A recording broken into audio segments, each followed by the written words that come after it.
Hi guys, welcome back to class. Today, I'll be teaching you conduction.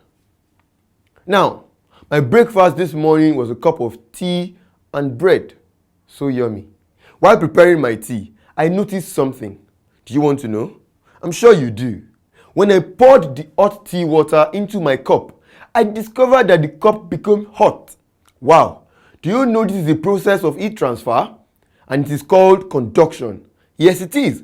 Conduction is when heat moves from one object to another through direct touch. Today, we have learnt that conduction is the transfer of heat energy from one point to another through direct touch. Conduction occurs mostly in solid, though liquid and gas conduct heat a little. Most liquid and gases are poor conductors of heat. Also, not all solids are good conductors of heat. Metals such as silver, copper, aluminium, iron, brass are good conductors of heat, while solids such as wood, clay, plastic, glass, ceramic, etc.